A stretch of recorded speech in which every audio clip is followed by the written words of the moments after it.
Thank you, Chair.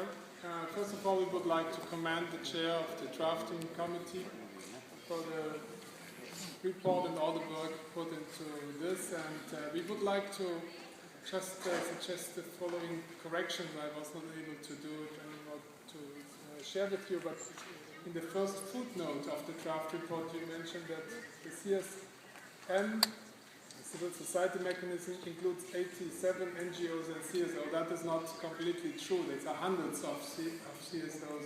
And we would just delete this half sentence, just as a correction.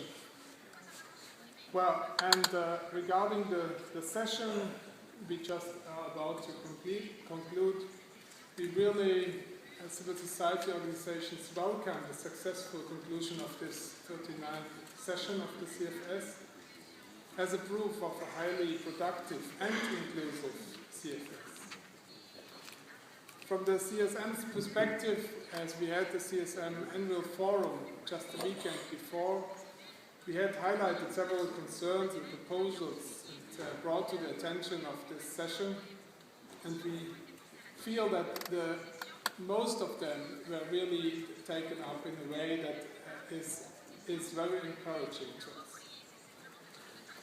We would like to highlight in that sense especially the adoption of the global strategic framework as the primary global reference for coordination and coherence in decision-making on food security and agriculture. For us, it's a very important achievement. It's human rights-based. We would also highlight the importance of the decisions on the responsible agricultural investment process, but we also would like to keep here in mind and call upon governments to provide the necessary resources for an inclusive consultation process, especially when it comes to food producers in that process.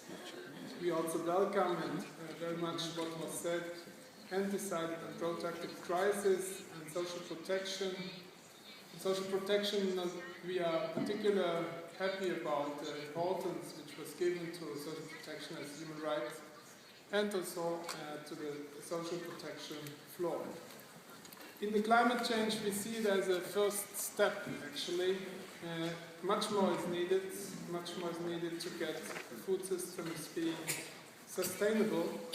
On the monitoring, we feel that particularly important is the decision towards the elaboration and the establishing of an innovative monitoring mechanism of the CFS as enshrined in the CFS reform document, and other important decisions like the one on nutrition terminology, where we see that there is a need to further discuss its political implications.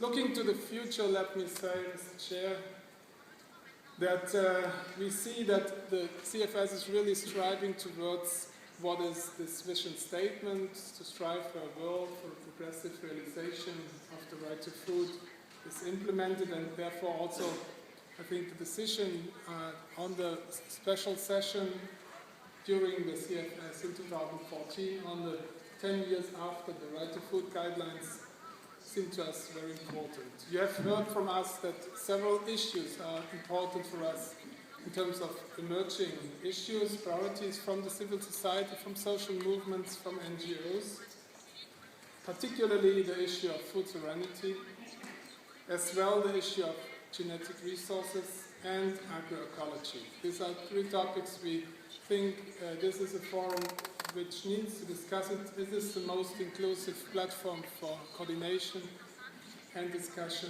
on food security and nutrition issues that should not exclude issues of importance. And we also are happy with the process, how to identify this further with the bottom-up approach. That means from the regional conferences that this is the way how to identify the challenges and the emerging issues of the futures, and in that context we appreciate very much the work of the high-level panel of experts in the work that has been done and also in the work that will be done.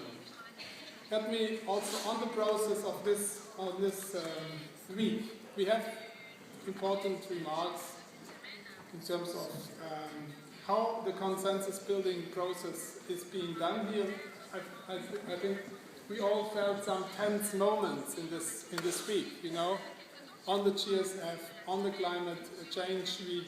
It is a hard job to do this multi-stakeholder consensus building, and I think we all have to act in a spirit of constructive attitudes towards this consensus principle, and we should be very careful to block debates on important issues.